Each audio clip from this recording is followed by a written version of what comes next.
여러분, 만약 누군가가 여러분에게 이렇게 말한다면 어떨 것 같으신가요? 나는 인류의 마지막 전쟁을 직접 눈으로 목격했다. 그것도 지금으로부터 무려 2000년 전의 말이죠. 황당하게 들리실 수 있습니다. 하지만 이 기록은 지금도 전 세계 수십억 명이 믿고 있는 책, 성경의 마지막 장에 그대로 남아 있습니다.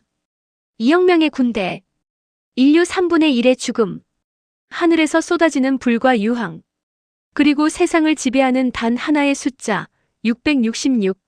이것이 단순한 고대의 신화일까요? 아니면 우리가 살고 있는 이 시대를 향한 경고일까요? 오늘 성경에서 가장 불가사의한 책으로 불리는 요한계시록이 묘사하는 인류 최후의 전쟁, 그 전모를 함께 파헤쳐 보겠습니다. 본격적인 내용에 들어가기 전에 딱 3초만 시간 내주세요. 오른쪽 아래 좋아요 버튼 한 번만 눌러주시고 아직 구독 안 하신 분들은 구독 버튼도 꾹 눌러주세요. 여러분의 구독과 좋아요 하나하나가 이런 깊이 있는 콘텐츠를 계속 만들 수 있는 가장 큰 힘이 됩니다. 그럼 지금 바로 시작할게요. 서기 1세기 말 로마 제국이 지중해를 장악하던 시절이었습니다. 로마의 황제는 자신을 신으로 선포했고 이에 따르지 않는 자들을 가혹하게 탄압했습니다. 그 탄압의 물결 속에서 한 노인이 에게의 작은 외딴 섬으로 유배를 오게 됩니다. 그 섬의 이름은 밤모섬. 그리고 그 노인은 바로 예수의 12제자 중 한 명이었던 사도 요한이었습니다. 아무도 없는 그 고요한 섬에서 요한은 전례 없는 경험을 하게 됩니다. 그가 훗날 기록한 내용에 따르면 어느 날 갑자기 강렬한 환상이 눈앞에 펼쳐지기 시작했다고 합니다. 하늘이 열리고 천사들이 나타나며 그 어떤 인간의 언어로도 설명하기 어려운 장면들이 연속으로 이어졌다고 전해집니다. 요한은 그 모든 것을 낱낱이 기록했습니다. 그 기록이 바로 오늘날 우리가 알고 있는 성경의 마지막 책, 요한계시록 레벌레이션입니다. 이 책은 성경 전체를 통틀어 가장 해석하기 어렵고 동시에 가장 강렬한 논쟁을 불러일으키는 책으로 꼽힙니다. 수천 년 동안 신학자들과 역사학자, 철학자들이 이 책의 의미를 두고 치열하게 토론해왔습니다. 어떤 이들은 이 책이 당시 로마의 폭압적인 통치를 상징적으로 비판한 것이라고 해석합니다. 또 다른 이들은 이 책이 아직 오지 않은 인류의 미래, 즉 세상의 마지막 시대를 예언한 기록이라고 굳게 믿습니다. 과연 진실은 무엇일까요? 그 해답을 찾기 위해 우리는 먼저 요한계시록 안에 등장하는 가장 충격적인 존재들부터 살펴볼 필요가 있습니다. 요한계시록에서 가장 먼저 세상에 등장하는 존재들은 4명의 기사입니다. 각기 다른 색의 말을 타고 나타나는 이들은 단순한 전사가 아닙니다. 이들은 각각 인류가 마주하게 될 거대한 재앙과 격변을 상징하는 존재들로 묘사됩니다. 첫 번째로 등장하는 흰말의 기사는 정복과 승리를 상징한다고 해석됩니다. 활을 들고 왕관을 쓴 채 세상을 향해 나아가는 이 기사의 모습은 어떤 학자들에게는 거짓된 평화와 지도력의 상징으로 여겨지기도 합니다. 두 번째로 등장하는 붉은 말의 기사는 한층 더 직접적입니다. 성경은 이 기사가 세상에서 평화를 빼앗아가고 사람들이 서로를 죽이게 만든다고 기록합니다. 손에는 커다란 칼이 들려 있습니다. 많은 종말론 연구자들은 이 붉은 기사를 전 세계를 집어삼키는 대규모 전쟁의 상징으로 해석합니다. 국가 간의 충돌이 아니라 인류 전체가 휘말리는 거대한 세계적 전쟁 말이죠. 세 번째인 검은 말의 기사는 저울을 들고 나타납니다. 이는 극심한 경제적 혼란과 식량 부족, 즉 기근을 상징하는 것으로 해석됩니다. 전쟁 이후 찾아오는 피폐한 세상의 모습을 그린 것이라는 분석도 있습니다. 그리고 마지막 창백한 말의 기사. 이 기사의 이름은 단 한 단어, 죽음입니다. 그 뒤를 지옥이 따라오며 세상의 4분의 1을 죽일 권세가 이 기사에게 주어진다고 기록되어 있습니다. 네 기사의 등장은 단순한 상징이 아니라 전쟁과 분열, 경제 붕괴, 그리고 대규모 죽음이라는 인류 역사에서 반복되어 온 비극적 패턴을 응축한 장면으로 해석되어 왔습니다. 그리고 이 네 기사가 지나간 자리에 요한계시록은 더욱 충격적인 장면을 예고합니다. 요한계시록 9장에는 전 세계 종말론자들이 가장 주목하는 장면 중 하나가 등장합니다. 6번째 나팔 소리가 울리는 순간 성경은 이렇게 기록합니다.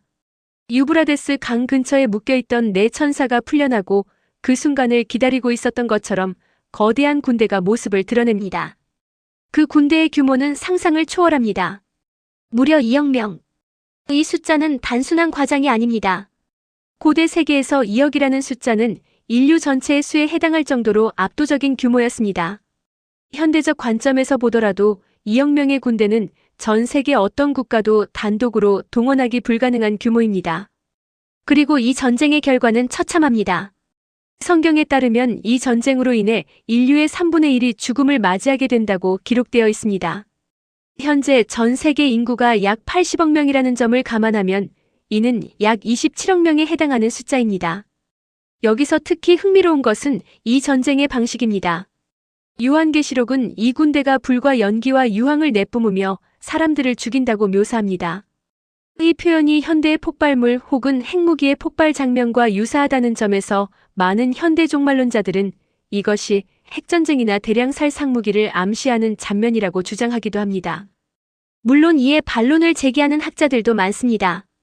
그들은 이 묘사가 당시 독자들이 이해할 수 있는 고대적 언어로 표현된 상징적 장면이라고 설명합니다. 그러나 어떤 해석을 따르든 한 가지는 분명합니다.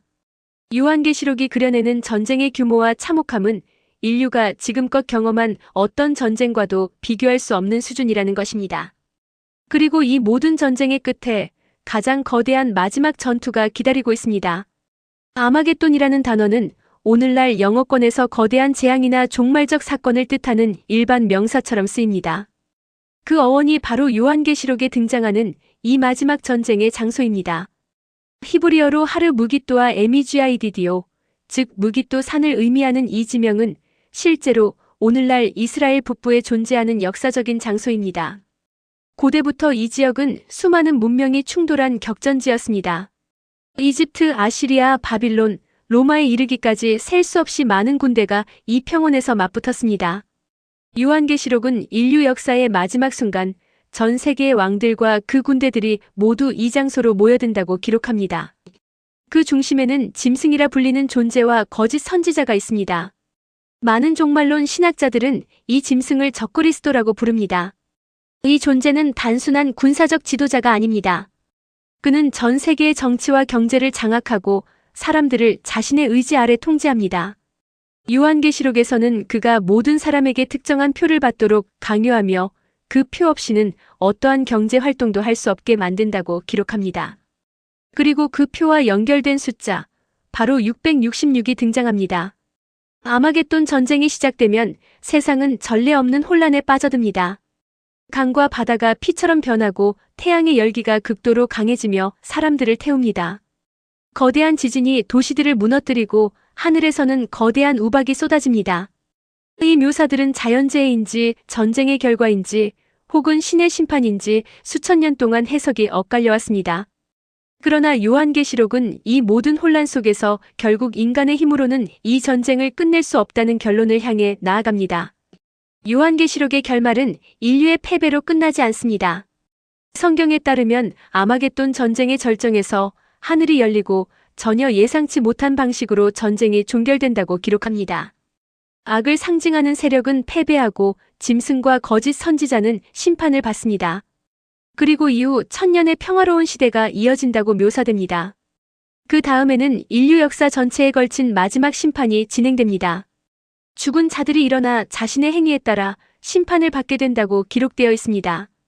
그리고 모든 심판이 끝난 뒤 요한계시록은 완전히 새로운 세상의 시작을 묘사합니다.